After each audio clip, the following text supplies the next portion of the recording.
It's 3 a.m. and you've already hit the snooze button 3 times. Because why would anyone willingly wake up at this ungodly hour? But no, the flight attendant life isn't about good sleep or nice hours. It's about pushing through exhaustion and pretending you haven't been awake for 20 hours. You drag yourself out of bed, throwing on that navy blue uniform, which, by the way, is less polished flight professional and more, why do I look like I'm about to serve you a drink on a 10-hour flight? You leave your cozy home, barely awake, and you make your way to the airport. It's dark, and the city's still asleep. But you're off to make sure everyone else has a smooth flight, even if it means sacrificing what's left of your sanity in the process. You get through security like the seasoned pro you are. No, you don't get to skip the line, no matter how many times you wish you could just fly through like a VIP. The human conveyor belt continues as you slowly get closer to your gate. And then, there she is.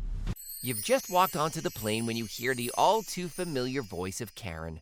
She's already got her seat, but it's the wrong one. It's the aisle seat, and she wants the window. Never mind that there's a whole procedure to this. Never mind that the seats are assigned for a reason. Karen has decided that she is entitled to that window seat. And you're gonna make it happen. Plus, the cabin hasn't even closed yet, so you're not even getting paid for dealing with this mess. You explain that the flight's full, and there's simply no room to move. But Karen, she's not having it. You mean to tell me that someone else is sitting there and you can't move them? I paid for this ticket. You feel your brain beginning to shut down. It's 5 a.m., and you're already starting the day on your last nerve. But naturally, you smile and nod. You try to smooth things over, offering her a snack, as if that will somehow ease her complete meltdown. This, of course, does not help.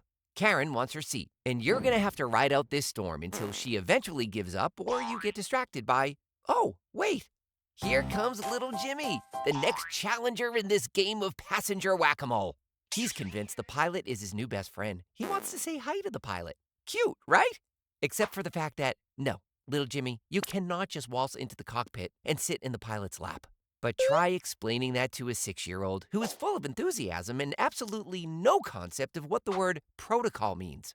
You can hear the excitement in his voice as he walks down the aisle with his mom, who seems just as clueless about the rules as her child. You try to smile through the pain of this unnecessary interaction.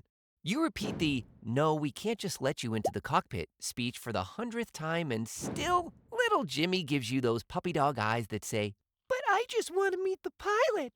Jimmy, the pilot is busy keeping us alive, but sure, let me interrupt him for your play date. Of course, it doesn't help that his mom is completely disregarding your professional responsibility in exchange for a moment of fun for Jimmy. You feel your blood pressure rise. You've been on the clock for all of 2 hours, and you're already mentally drafting your resignation letter. You think things are going well. The seatbelt signs off, people are mostly settled, and you're just trying to get through the pre-flight duties. You're trying to stay calm, trying to get through the service, but no, of course. There's a man in the back who insists the air conditioning is too cold. You take a deep breath. The air conditioning, as far as you know, is working just fine. But this man, who looks like he's never been cold a day in his life, thinks it's freezing. You offer him a blanket, and he gives you the, this is not good enough look.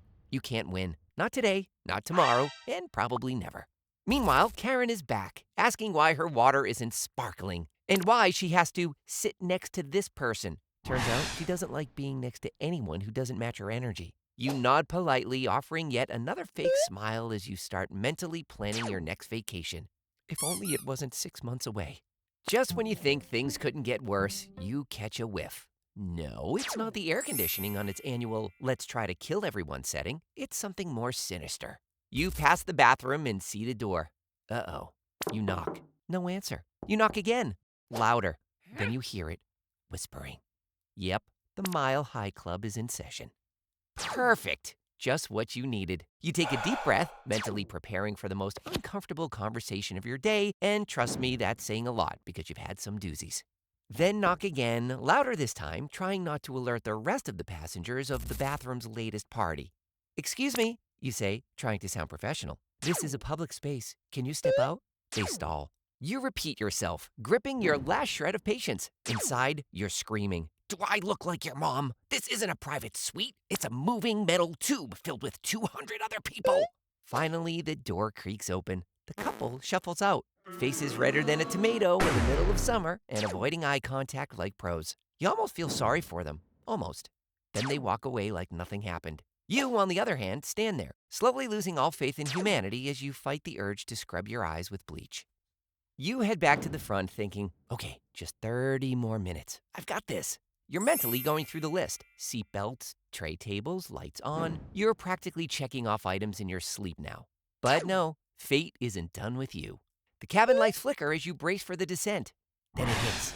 That wail. That ear-piercing, shrieking cry that could rattle the entire framework of the plane. The kind of sound that cuts through the air like nails on a chalkboard. Predictable?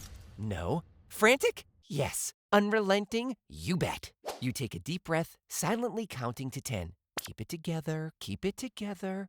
You walk toward the back, but it's no use. The cry is now so loud it's impossible to ignore. It's like a biological weapon designed to break your spirit. And guess what? It's winning. You flash a smile at the parents who are doing their best to look like they're not just as trapped as everyone else. But you know that they're sinking into that deep, hopeless pit of, I wish I could make it stop too. And that's when you hear it.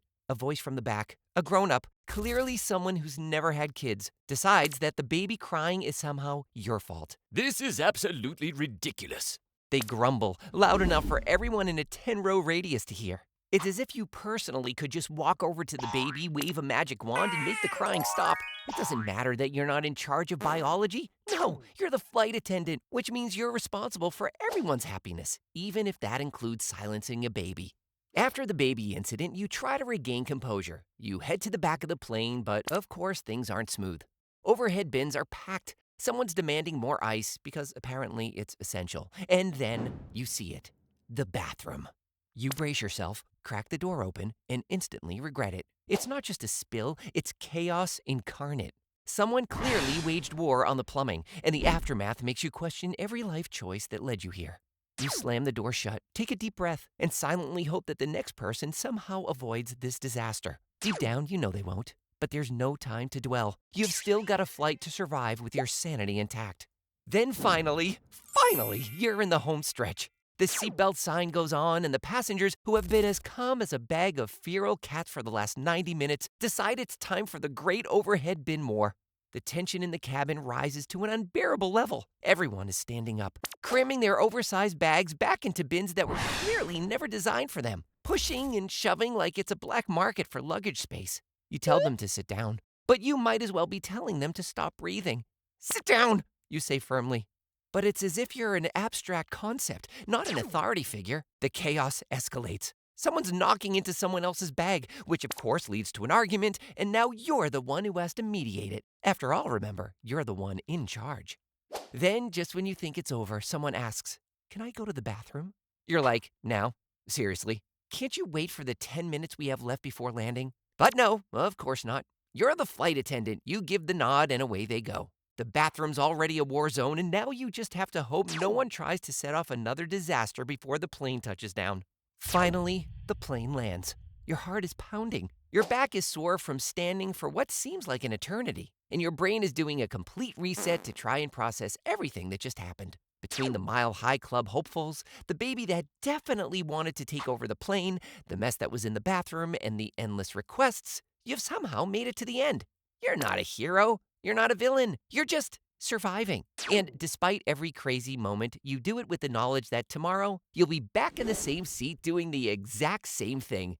Because the life of a flight attendant isn't about flying. It's about surviving the turbulence that comes with it, both in the air and on the ground. And the crazy part, you'll do it all again tomorrow. Why? Because that's the job. And that's what you do when you're a flight attendant.